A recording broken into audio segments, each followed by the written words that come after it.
But seriously, it's so funny to see Mr. Reno Omokri, who keep talking about loyalty, to forget his former boss, just to become a political dog to a new one. I never knew Reno Omokri could stoop so low just to discredit Peter Obi. Like, seriously, this is becoming so disgusting. Sometimes his attacks are so childish and irrelevant that I keep wondering, is this the man full of wisdom that I followed? Many of us followed Mr. Reno Omokri, not because of his political affiliation, or because he was a personal assistant to former President Goodluck Jonathan. We followed him because of his nuggets, his cry for justice and balance in the society. Like the case of Leah Sheribu. Many of us appreciated him for that move. That was the kind of Reno we followed.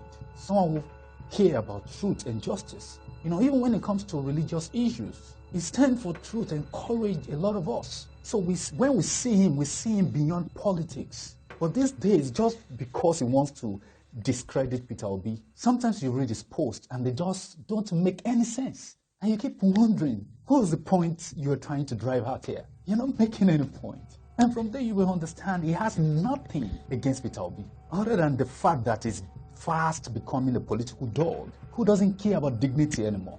All because of 2023 election. Like, seriously, that is demeaning. You are far becoming something else, not what we know.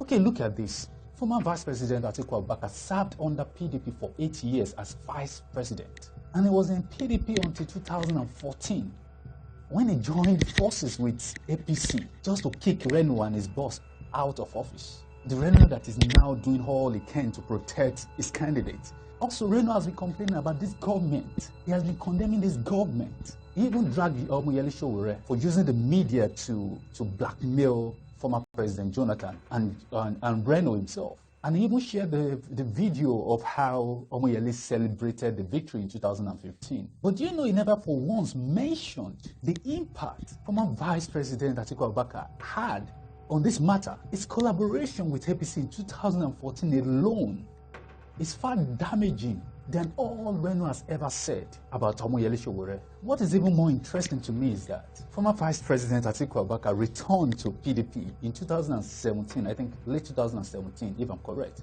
just for him to emerge as their presidential candidate in 2019, just after betraying the party. Like, seriously, and that says a lot about PDP itself. Was there no other credible candidate to present in 2019? Like, seriously, well, that is not my problem anyway. But seriously, it's so funny to see Mr. Reno Omokri, who keep talking about loyalty, to forget his former boss, just to become a political dog to a new one. And I'm using the phrase political dog respectfully from his post about dogs and their loyalty and how he loved them so much.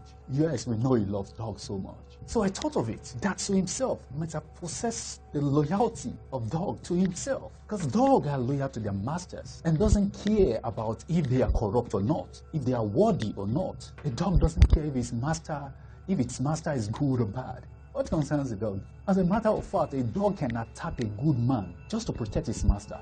And it seems to me like, seriously, that this is what Mr. Reno Omokri has become. With all these ridiculous moves against Peter Obi. But I'll say this to Mr. Reno Omokri. We still love your nuggets. We love your wise counsel.